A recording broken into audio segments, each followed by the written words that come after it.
Para sa GMA Integrated News, June Veneracion, nakatutok 24 oras. May big time rollback sa presyo po ng ilang produktong petrolyo simula bukas. Piso at 85 sentimo ang kaltas sa kada litro ng diesel. Piso at 60 sentimo naman. Kay liwanag na naman ng mga daan at malamig na ang hangin. Yan ang mararamdaman, sasapit na naman ang Pasko sa atin. May pera o wala, kahit anuman ang dinadala.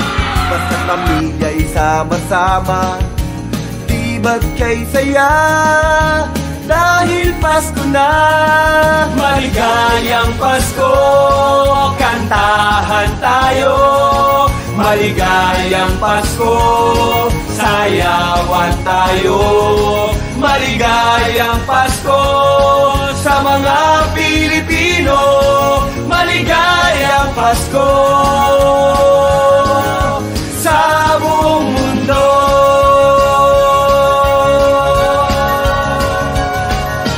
Lapit kayo dito, magsasaya na tayo. Iyugyug mo ang ulo parang aso sa oto. Tapos kanta tayo, kahit sintonado. Isipin mo na lang na sa loob ka lang ng banyo. Kahit na parang bato at tigas ng katawan, sayaw-sayaw ka lang, wala silang pakialam. Kahit na parehas pang kaliwa ang paa mo, huwag kang mag-alala, pareho lang tayo. Maligayang Pasko, kantahan tayo. Maligayang Pasko, sayawan tayo.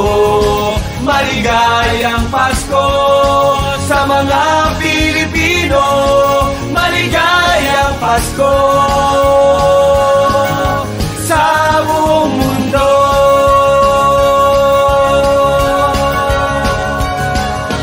Pasko na naman, no kay tuli ng araw pa. Tang kahapon lamang, tas Disyembre na naman. Mga pamaskong awit ay sabay nating isayaw. Kataway igalaw tulad ng nakaraan. Isabay mo sabayo ang yugyog ng ulo at pumalakpak, umindak, simula ng mag-unat. Kahit nakapus ka pa o butas ang bulsada, pagsaya'y paghandaan pa rin dahil Pasko na. Maligayang Pasko, kantahan tayo.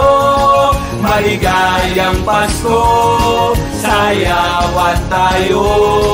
Maligayang Pasko sa mga Pilipino. Maligayang Pasko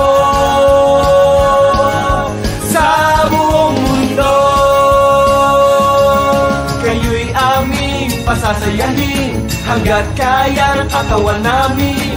Ngayong Kapaskuhan, kayo naman ang hahandugan. Maligayang Pasko, kantahan tayo. Maligayang Pasko, sayawan tayo. Maligayang Pasko sa mga Pilipino. Maligaya, maligaya, maligayang Pasko sa buong mundo. Kibuloy is armed and dangerous. Buhay na buhay ang mga armadong sundalong handang magpakamatay para sa kanya. Para sa GMA Integrated News, June Veneracion, nakatutok 24 oras. This is Sarah G. for Salon Pass. Methyl salicylate dimethyl tocopherol acid, ATL Camphor is a generic name of Salon Pass. If symptoms persist, consult your doctor.